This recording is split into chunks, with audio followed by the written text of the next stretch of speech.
The Return of Elisis.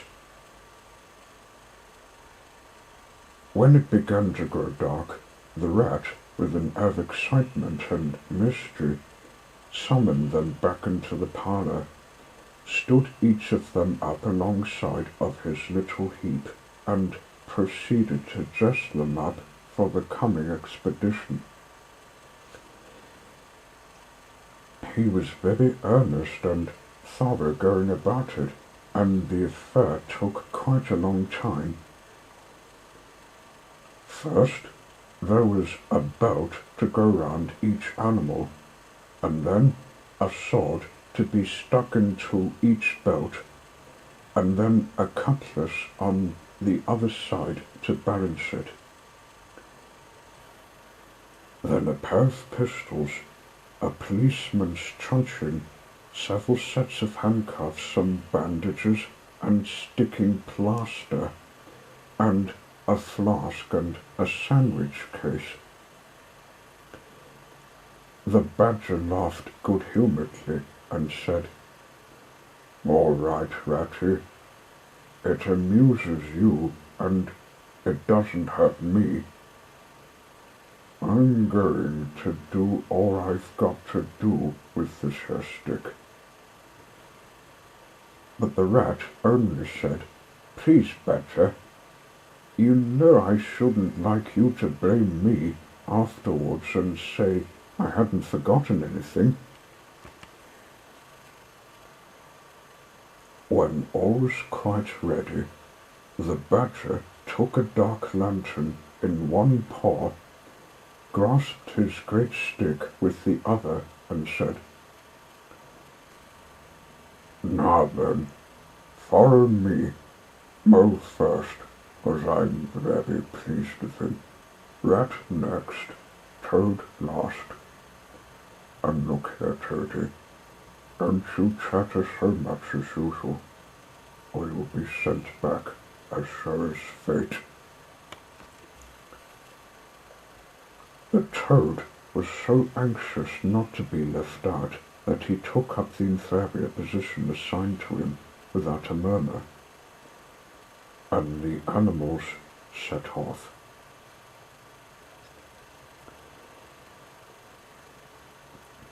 The badger led them along by the river for a little way, and then suddenly swung himself over the edge into a hole in the river bank, a little above the water.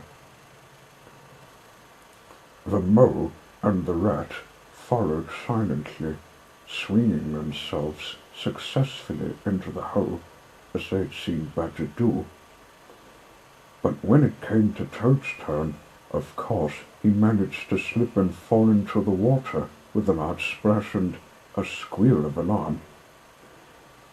He was hauled out by his friends, rubbed down and wrung out hastily, comforted, and set on his legs. But the badger was seriously angry, and told him that the very next time he made a fool of himself, he would most certainly be left behind. So at last they were in the secret passage, and the cutting-out expedition had really begun. It was cold and dark and damp and low and narrow, and poor Toad began to shiver, partly from dread of what might be before him, partly because he was wet through. The lantern was far ahead, and he could not help lagging behind a little in the darkness. Then he heard the rat call out warningly, "Come on, Toad!" And a terror seized him of being left behind, alone in the darkness, and he came on with such a rush that he upset the rat into the mole, and the mole into the badger, and for a moment all was confusion. The badger thought they were being attacked from behind, and as there was no room to use a stick or a cutlass drew a pistol and was on the point of putting a bullet into Toad. When he found out what really happened, he was very angry indeed and said, "Now this time that tiresome Toad shall be left behind." But Toad whimpered, and the other two promised that they would be unanswerable for his good conduct. And at last the Badger was pacified, and the procession moved on, only this time the Rat brought up the rear with a firm grip on the shoulder of Toad.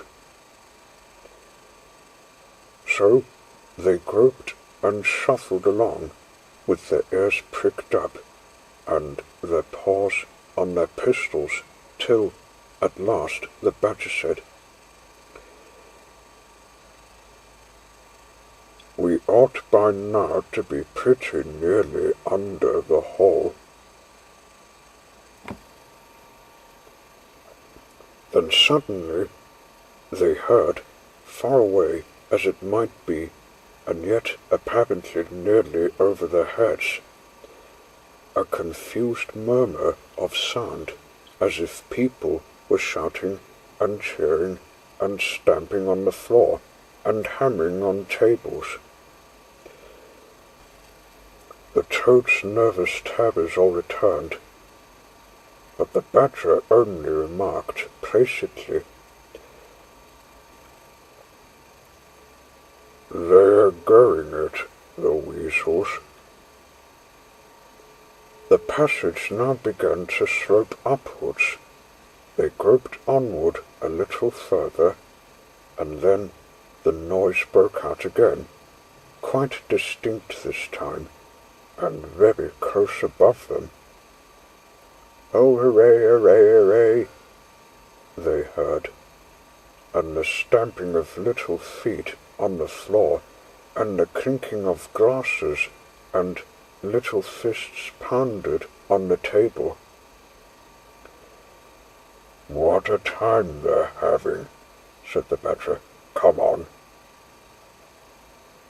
They hurried along the passage till it came to a full stop, and they found themselves standing under the trap-door that led up into the butler's pantry. Such a tremendous noise was going on in the banqueting hall that there was little danger of their being overheard. The Badger said, "Now, boys, all together," and the four of them put their shoulders to the trap-door and heaved it back. Hoisting each other up, they found themselves standing in the pantry with only the door between them and the banqueting hall where their unconscious enemies were crossing. The noise as they emerged from the passage was simply deafening. At last, the cheering and hammering slowly subsided. A voice could be made out saying, "Well, I do not propose to detain you much longer, but before I resume my seat, I should like to say one word about our kind host, Mr. Toad. We all know Toad. Good Toad, modest Toad, honest Toad." "Only just let me get at him," muttered Toad, grinding his teeth. "Hold hard a minute," said the Badger, restraining him with difficulty. "Get ready, all of you." "Let me sing you a little song," went on the voice, "which I have composed on the subject of Toad." Then the Chief Weasel, for it was he, began a high squeaky voice. "Toady went a-pressing gaily down the street." The Badger drew himself up, took a firm grip of his stick with both paws, glanced round at his comrades and cried, "The hour has come. Follow me," and flung the door open wide. "My!" What a squealing and a squeaking and a screeching filled the air. Well might the terrified weasels dive under the tables and spring madly up at the windows. Well might the ferrets rush wildly for the fireplace and get hopelessly jammed in the chimney. Well might tables and chairs be upset and glass and china be set crashing on the floor. In the panic of that terrible moment when the four heroes strode wrathfully into the room, the mighty badger, his whiskers bristling, his great cudgel whistling through the air, Mo, black and grim, brandishing his stick and shouting his awful war cry, "Hamo! Hamo!" Rat, desperate and determined, his belt bulging, his weapons of every age and every variety. Toad, frenzied with excitement and injured pride, swollen to twice his ordinary size, leaping into the air and emitting toad whoops that chilled them to the marrow. "Toady went a-pleasuring," he yelled. "I'll pleasure them." And he went straight for the chief weasel. They were but four in all, but to the panic-stricken weasels the whole seemed full of monstrous animals, grey, black, brown, and yellow, whooping and flourishing enormous cudgels, and they broke and fled with squeals of terror and dismay, this way and that, through the windows, up the chimney, anywhere to get out of reach of those terrible sticks. The affair was soon over. Up and down the whole length of the hall strode the four friends, whacking with their sticks at every head that showed itself, and in 5 minutes the room was cleared. Through the broken windows, the shrieks of terrified weasels escaping across the lawn were borne faintly to their ears. On the floor lay prostrate some dozen or so of the enemy, on whom the Mo was busily engaged in fitting handcuffs. The badger, resting from his labours, leant on his stick and wiped it on his brow. "Mo," he said, "you're the best of fellows. Just cut along outside and look after those stout senses of yours, and see what they're doing. I have an idea that, thanks to you, we shan't have much trouble from them tonight." The Mo vanished promptly through a window, and the badger bade the other two set a table on its legs again, pick up knives and forks and plates and glasses from the debris on the floor, and see if they could find materials for supper. "I want some grub, I do," he said, in that rather common way he had of speaking. "Stir your stumps, Toad, and look lively. We've got your house back for you, and you don't offer so much as a sandwich." Toad felt rather hurt that the badger didn't say pleasant things to him, as he had to the Mo, and tell him what a fine fellow he was, and how splendidly he had fought, for he was rather particularly pleased with himself, and the way he'd gone for the chief weasel, and sent him flying across the table with one blow of his stick. But he bustled about, and so did the rat, and soon they found some Gova jelly in a glass dish, and a cold chicken, a tongue that had hardly been touched, some trifle, and quite a lot of lobster salad. And in the pantry they came upon a breakfast of French rolls, and any quantity of cheese, butter, and celery. They were just about to sit down when the mole clambered in through the window, chuckling with an armful of rifles. "It's all over," he reported. "From what I can make out, as soon as the stoats, who were very nervous and jumpy already, heard the shrieks and the yells and the uproar inside the hall, some of them threw down their rifles and fled.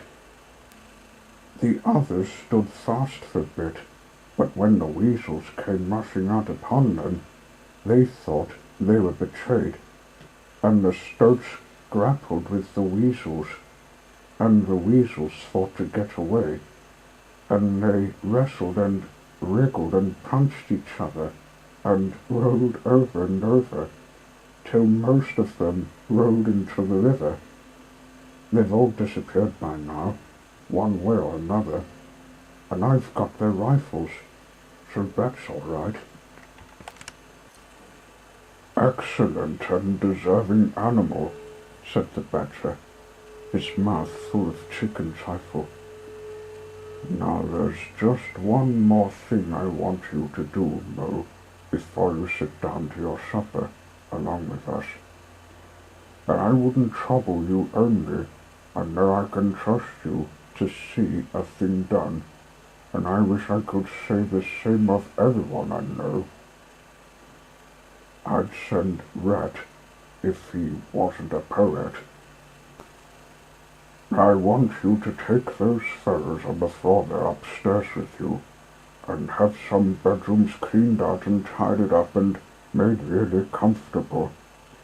See that they sweep under the beds, and put clean sheets and pillowcases on, and turn down one corner of the bed coats, just as you know it ought to be done, and have a can of hot water, and clean towels and fresh cakes of soap put in each room, and then you can give them a licking apiece. If it's any satisfaction to you, and put them out by the back door, and we shan't see any more of them, I fancy. And then come along, have some of this cold tongue. It's first rate. I'm very pleased with you, Mo." The good-natured Mo picked up a stick, formed his prisoners up in a line on the floor, gave them the order, "Quick march," and led his squad off to the upper room. After a time he appeared again smiling, and said that every room was ready and as clean as a new pin. "And I didn't have to lick them either," he added. "I thought on the whole they'd had licking enough for one night, and the weasels, when I put the point at them, quite agreed with me, and said they wouldn't think of troubling me. They were very penitent, and said they were extremely sorry for what they had done. It was all the fault of the chief weasel and the stoats, and if ever they could do anything for us at any time to make up, we had only got to mention it. So I gave them a roll apiece, and let them out at the back, and off they ran as hard as they could." Then the Mole pulled his chair up to the table and pitched into the cold tongue, and Toad, like the gentleman he was, put all his jealousy from him, and said heartily, "Thank you kindly, dear Mo, for all your pains and trouble tonight, and especially for your cleverness this morning." The Badger was pleased at that, and said, "There spoke my brave Toad." So they finished their supper in great joy and contentment, and presently retired to rest between clean sheets.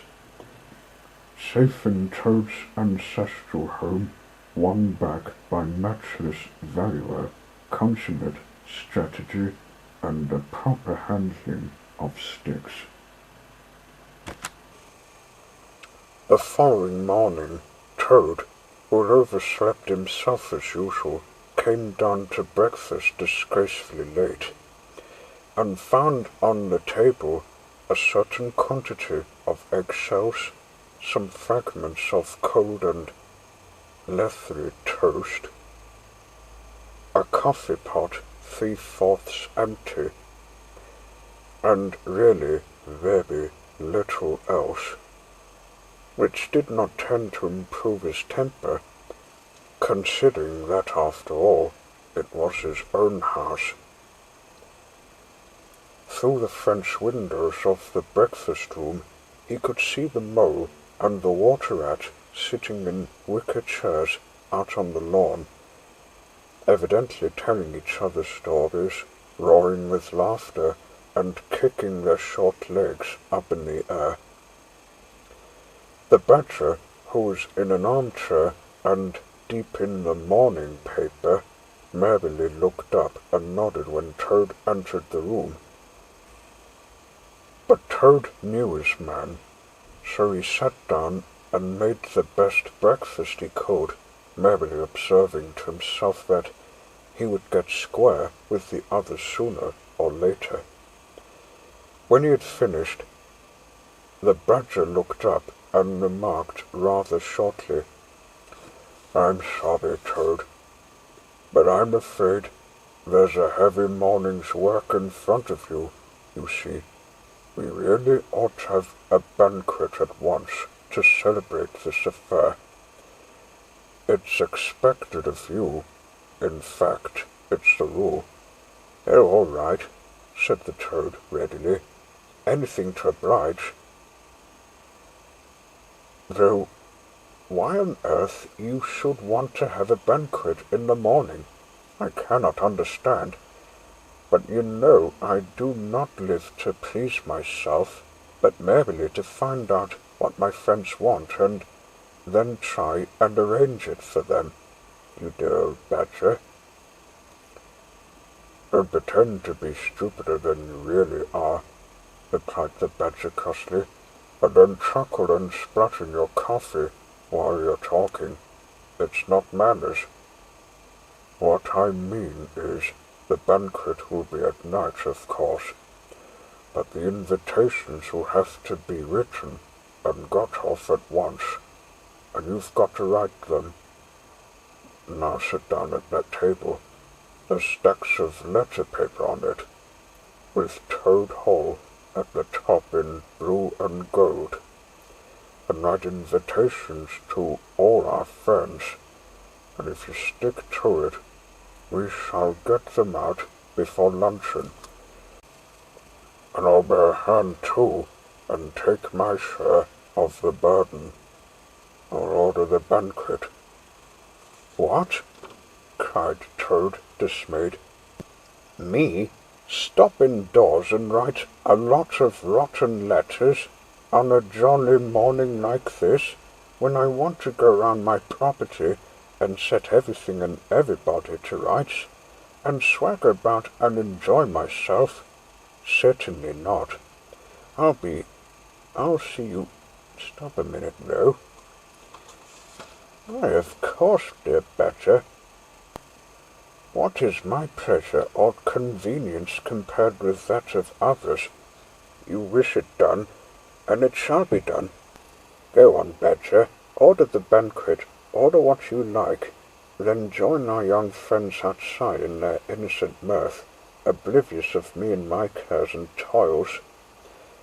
I sacrifice this fair morning on the altar of duty and friendship." The badger looked at him very suspiciously, but Toad's frank, open countenance made it difficult to suggest any unworthy motive in this change of attitude. He quitted the room accordingly in the direction of the kitchen, and as soon as the door had closed behind him, Toad hurried to the writing table. A fine idea had occurred to him while he was talking. He would write the invitations, and he would take care to mention the leading part he'd taken in the fight, and how he had laid the Chief Weasel flat, and he would hint at his adventures and what a career of triumph he had to tell about, and on the fly leaf he would give a sort of program of entertainment for the evening. Something like this, as he sketched it out in his head. Speech by Toad. There will be other speeches by Toad during the evening, addressed by Toad. Synopsis. Our prison system, the waterways of Old England, horse dealing, and how to deal property, its rights and its duties, back to the land. A typical English squire.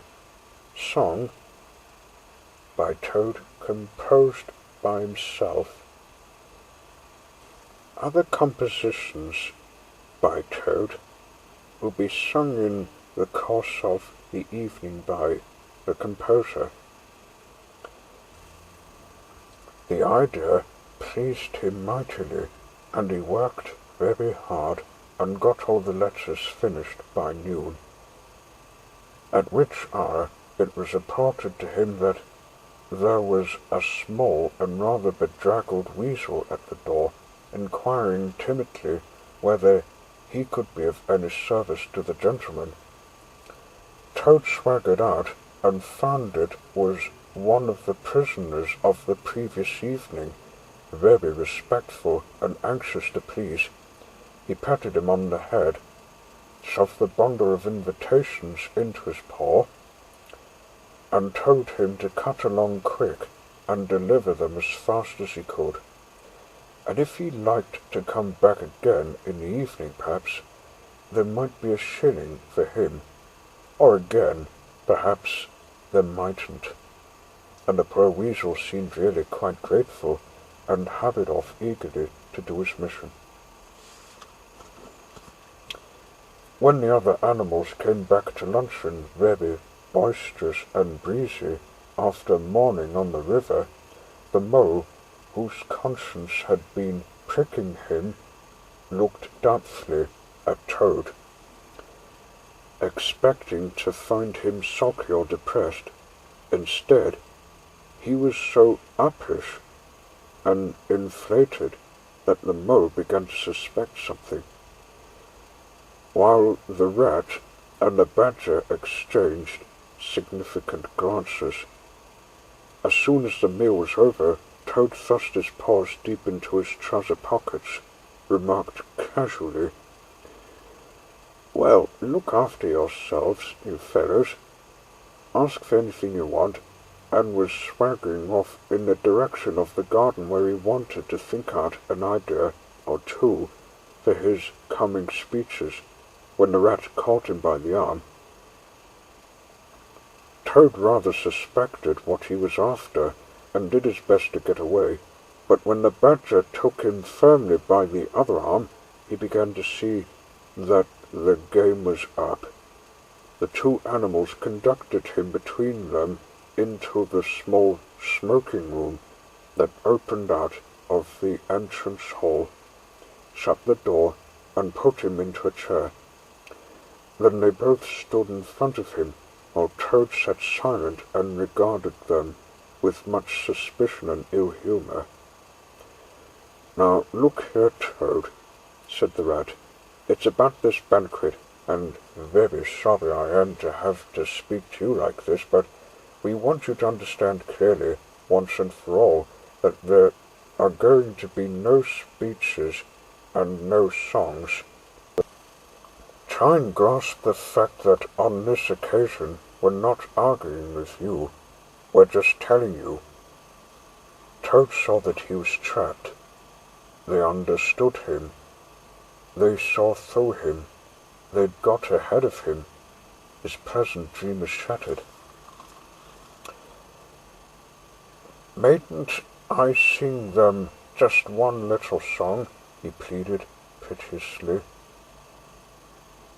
No, not one little song, replied the rat firmly, though his heart bled as he noticed the trembling lip of the poor disappointed toad. It's no good, Toady. You know well that your songs are all conceit and boasting and vanity, and your speeches are all self-praise and, well, and gross exaggeration and, and gas, put in the Badger in his common way. It's for your own good, Toady, went on the rat. You know you must turn over a new leaf sooner or later, and ours seems a splendid time to begin, a sort of turning point in your career. Please don't think that saying all this doesn't hurt me more than it hurts you. Toad remained a long while plunged in thought. At last he raised his head, and the traces of strong emotion were visible on his features. You have conquered, my friends, he said in broken accents. It was, to be sure, but a small thing that I asked, merely leave to blossom and expand for yet one more evening, to let myself go and hear the tumultuous applause that always seems to me somehow to bring out my best qualities. However, you are right, I know, and I am wrong. Henceforth I will be a very different toad, my friends. You shall never have occasion to blush for me again. But oh dear, this is a hard world. And pressing his handkerchief to his face, he left the room with faltering footsteps. Badger, said the rat, I feel like a brute. I wonder what you feel like. Oh, I know, said the Badger gloomily, but the thing had to be done. This good fellow has got to live here, and hold his own, and be respected. Would you have him a common laughing-stock, mocked and jeered at by stoats and weasels? Of course not, said the rat, and talking of weasels, it's lucky we came upon that little weasel just as he was setting out with Toad's invitations. I suspected something from what you told me, and had a look at one or two. They were simply disgraceful. I confiscated the lot, and the good mole is now sitting in the blue bowdoyer, filling up plain, simple invitation cards. At last, the hour for the banquet began to draw near, and Toad, who on leaving the others had retired to his bedroom, was still sitting there, melancholy and thoughtful, his brow resting on his paw. He pondered long and deeply. Gradually his countenance cleared, and he began to smile long, slow smiles. Then he took to giggling in a shy, self-conscious manner. At last he got up, locked the door, drew curtains across the windows, collected all the chairs in the room, and arranged them in a semicircle, and took up his position in front of them, swelling visibly. Then he bowed, coughed twice, and letting himself go with uplifted voice, he sang to the enraptured audience that his imagination so clearly saw. The Toad came home. There was panic in the parlor and howling in the hall. There was crying in the car shed and shrieking in the stall when the Toad came home. When the Toad came home, there was smashing in of windows and crashing in of door. There was chivying of weasels that fainted on the floor when the Toad came home. Bang go the drums, the trumpeters are tooting and the soldiers are saluting, and the cannon they are shooting, and the motor cars are hooting as the hero comes. Shout hooray, and let each one of the crowd try and shout it very loud, in honor of an animal of whom you're justly proud, it's Toad's great day. He sang this very loud, with great unction and expression, and when he'd done, he sang it all over again. Then he heaved a deep sigh, a long, long, long sigh. Then he dipped his hairbrush in the water jug, parted his hair in the middle, and plastered it down very straight and sleek on each side of his face, and unlocking the door, went quietly down the stairs to greet his guests, who he knew must be assembling in the drawing-room. All the animals cheered when he entered, and crowded round to congratulate him and say nice things about his courage and his cleverness and his fighting qualities. But Toad only smiled faintly and murmured, "Not at all," or "Sometimes for change. On the contrary." Otter, who was standing on the hearthrug, describing to an admiring circle of friends exactly how he would have managed things had he been there, came forward with a shout, threw his arm round Toad's neck, and tried to take him round the room in triumphal progress.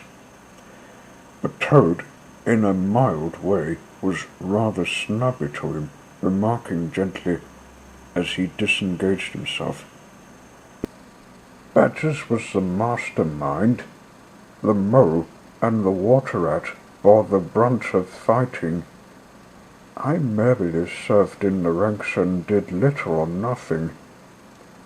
The animals were evidently puzzled and taken aback by this unexpected attitude of his, and Toad felt as he moved from one guest to the other, making his modest responses, that he was an object of absorbing interest to everyone.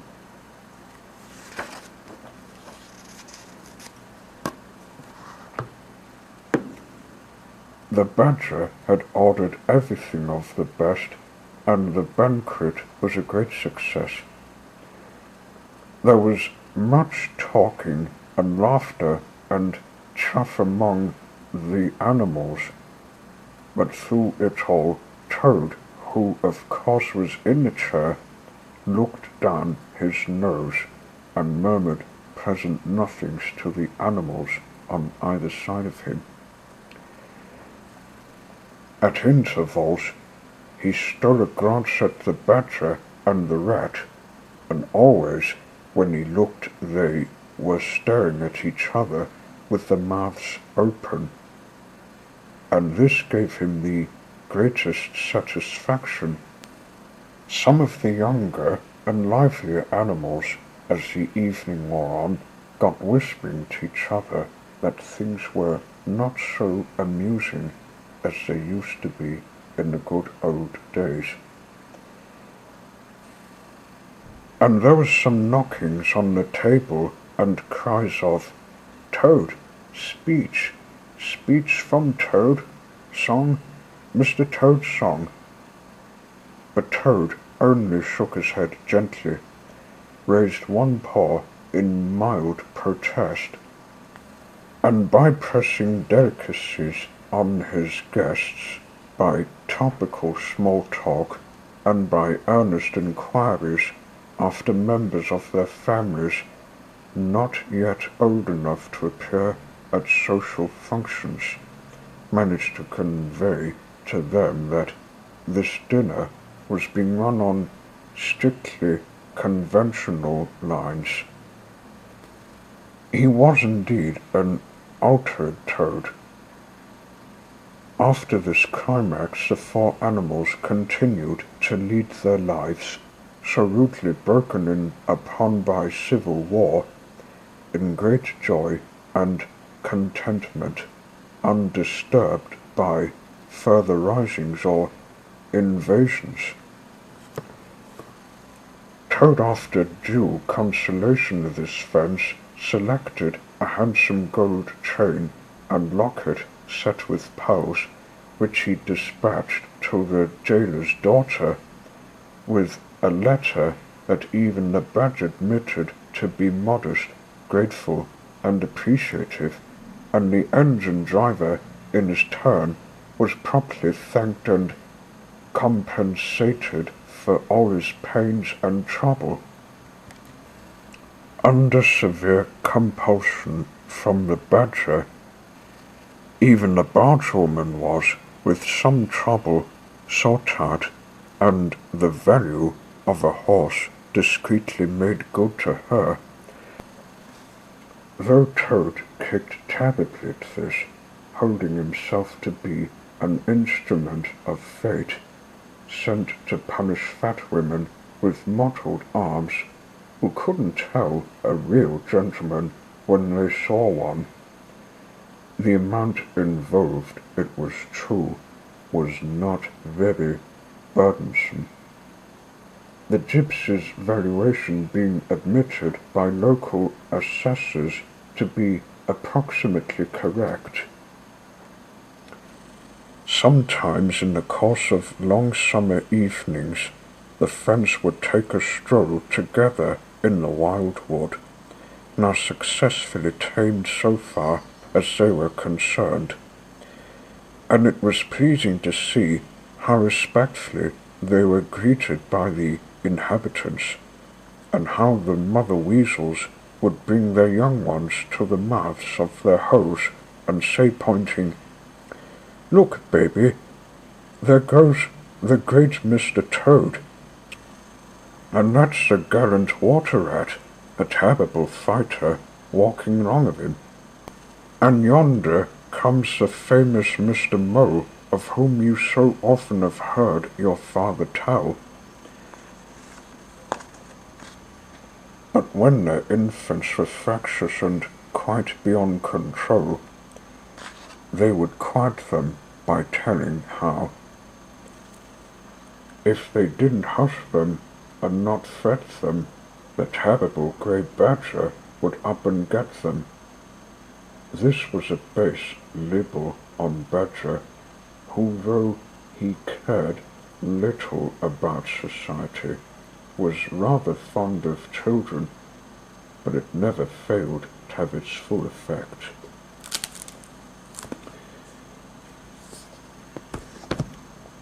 And that's the end of the story of The Wind in the Willows by Kenneth Grahame, read by the New Storyteller.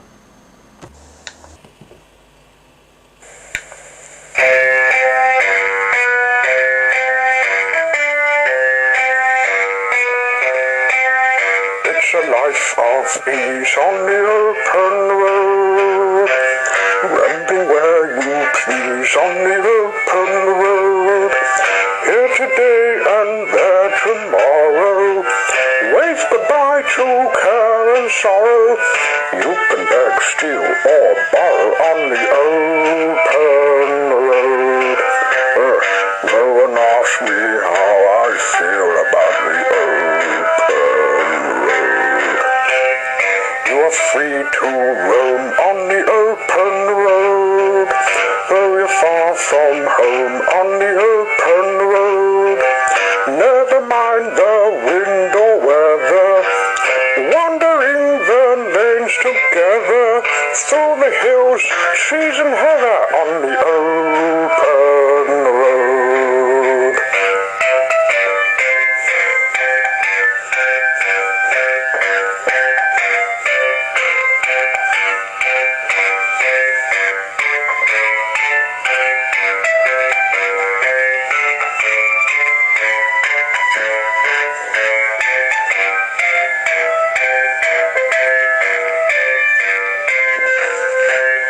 So we sing our song on the open road, as we roll along on the open road. Leave the whole wide world before us, we'll be famous as explorers. Come on, join the chorus on the open